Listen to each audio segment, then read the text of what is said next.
Eureka, le rendez-vous qui décrypte le monde de l'innovation dans notre région. Stéphane Zunino. Bonjour, aujourd'hui dans Eureka, accrochez-vous, je vous téléporte quelques minutes dans le monde de la neuroscience. Je vous fais découvrir cette semaine une innovation scientifique qui révolutionne le monde de l'industrie pharmaceutique, la reproduction d'organes sur puces électroniques permettant de réduire de 5 ans à 6 mois la phase préclinique d'un traitement. Bonjour Thibaut Honegger. Bonjour. Vous êtes le président cofondateur de Netri, implanté à Lyon-Biopôle, près de Gerland. Après 10 ans de recherche, vous avez réussi à créer des avatars qui reproduisent les organes humains. Expliquez-nous. Alors, tout à fait. Ces avatars permettent de reproduire une pathologie à l'identique de ce qui se passe dans le corps humain. Concrètement, on vient prendre des cellules humaines et on vient les organiser à l'identique de ce qui se passe dans le corps et particulièrement dans une pathologie. Alors, prenons un exemple. Oui. Dans les maladies type Parkinson, ces maladies, donc troubles neurologiques qui touchent des millions de personnes, et aujourd'hui, il n'existe pas de médicaments contre ces traitements.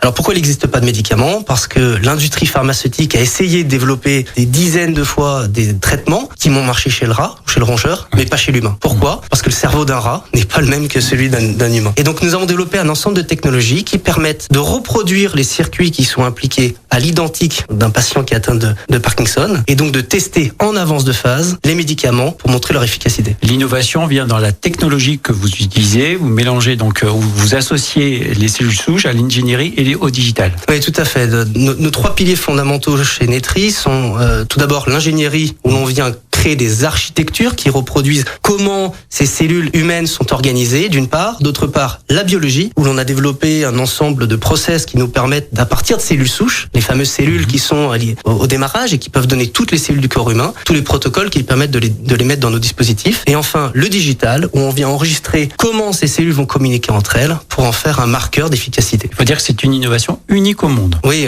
nous avons des avantages compétitifs forts. On est protégé par 6 familles de brevets avec un ensemble de technologies qui sont mises en place dans nos dispositifs. Avec cette nouvelle technologie, sur quel type de maladie vous pouvez aider les laboratoires à réduire leurs essais cliniques? Alors, au démarrage, nous étions focalisés sur tout ce qui était les troubles neurologiques. Donc, on parle de maladies d'Alzheimer, de maladies Parkinson. On va même vers la douleur, mais on étend notre zone d'application dans d'autres pathologies ou dans d'autres indications, comme la cosmétique avec une puce neurone-peau, ou comme la nutrition avec une puce nerf vagal intestin. Alors, c'est un gain de temps formidable qui donne beaucoup d'espoir. Avez-vous un exemple concret à nous donner? Alors, plusieurs exemples, mais celui qui peut être le plus frappant, c'est notre récente collaboration avec l'hôpital de Strasbourg. Si vous voulez, il y a un an, une médecin est venue nous voir en disant, moi j'ai un problème. Quand j'ai un patient, et notamment un enfant qui est atteint de glioblastome, donc un cancer pédiatrique, le traitement qui est donné à cet enfant peut être différent en fonction, bien évidemment, du patient, mais aussi du médecin qui est à Strasbourg, à Lyon ou à Nice. Et non seulement on a un choix de chimiothérapie qui est très large, ou de combinaison de chimiothérapie,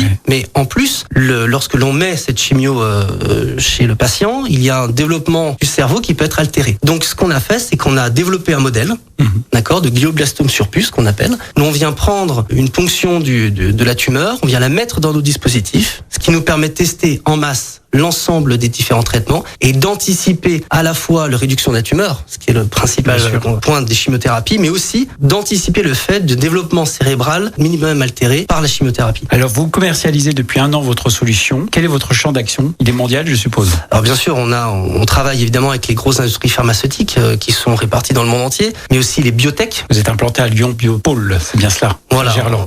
Vous avez récemment présenté votre solution au Premier ministre au Salon Global et Industrie à Lyon, et vous bénéficiez de plusieurs soutiens pour votre développement. D'ailleurs, Netri passe donc à la phase d'industrialisation, comme on l'a dit, en 2022, toujours à Gerland. Quels sont tous ces soutiens, finalement, qui viennent vous aider et vous emporter, je dirais, au niveau mondial? Alors, effectivement, on a eu la chance d'avoir la visite de Monsieur le Premier ministre et Madame la ministre de l'Industrie, ainsi que le président de la région sur notre stand, qui a suscité un vif intérêt, et notamment sur cette phase très particulière dans laquelle nous sommes. Nous sommes une start-up industrielle. Oui. Une start-up industrielle, c'est une entreprise qui a développé des nouvelles technologies, mais qui passe en phase industrialisation. Et dans ce contexte-là, on est soutenu fortement par, bien évidemment, l'association Lyon-Biopôle, mais aussi la région, la métropole, et bien évidemment BPI, qui va nous aider à accélérer sur ces phases en nous participant à la création de notre usine de production que l'on souhaite maintenir à Gerland, à Lyon, pour bien évidemment créer tous les dispositifs qui seront dispersés dans le monde entier. C'est une bonne nouvelle pour les Lyonnais. Combien de collaborateurs justement sont prévus en recrutement? Alors aujourd'hui, nous sommes une petite trentaine de collaborateurs et nous prévoyons de recruter à peu près 20 à 25 collaborateurs et collaboratrices en 2022 pour atteindre probablement une centaine de collaborateurs en 2024. Ça fait plaisir de voir une telle réussite, en tout cas un début d'espoir aussi pour le domaine de la santé. Merci beaucoup Thibaut. Merci Stéphane. Merci. C'était Eureka, à retrouver en podcast sur lyonpremière.fr. Eureka avec Minalogic, pôle de compétitivité des technologies du numérique en Auvergne-Rhône-Alpes. Et le CIC Lyonnaise de Banque, construisons dans un monde qui bouge. Lyon Première.